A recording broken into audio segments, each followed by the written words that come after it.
કેમ છો મિત્રો? દરેકને મારા જય ગુરુદેવ. અત્યારે બેઠા છે સાઈડ પર આવીને.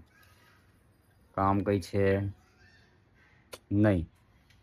વરસાદનું રેડ એલર્ટ છે એટલે અને આઉટ સાઈડનું કામ હતું એટલે માણસો કામે લાગ્યા નથી. ઘરે રહ્યો આખો દિવસ, પણ દિવસ પાસ કરવો અઘરો થઈ જાય એટલે સાઈડ પર આવીને બેઠો છું.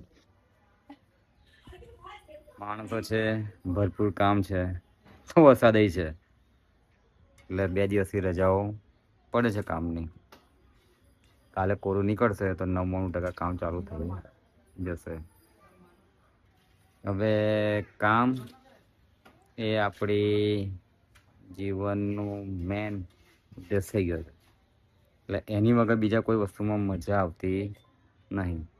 ઉઠ્યા અને કામ પર જઈએ, કામ પર રહીએ, કામ પર બેસે, કામને જોઈએ અને એમાં જે આવતા એડવેન્ચર કહેવાય, નવા નવા ટાસ્ક એને સોલ્વ કરીએ એમાં જ મજા આવે છે.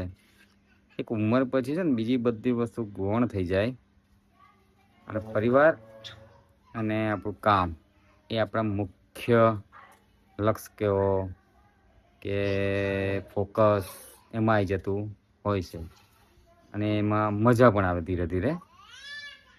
અત્યાર સુધીના જીવનમાં મજા આવી, હવેમાં પણ મજા જ છે અને ભવિષ્યમાં પણ ખૂબ મજા હશે એવું અત્યારે આપણને લાગે છે કે જેમાં મજા આવતી હોય ને અને એ જ તમારું કામ હોય ને તો ઓર મજા આવે.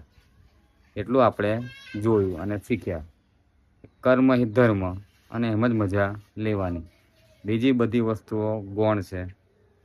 કામ પર ફોકસ રાખો, કામમાં રચ્યા પચ્યા રહ્યો તો બહુ મજા આવશે. એક ઇંગ્લિશનું વાક્ય છે, થોટ છે, if you are busy it's blessing. જો તમે બિઝી છો, કામમાં રચ્યા પચ્યા છો, તે કુદરતનો આશીર્વાદ છે.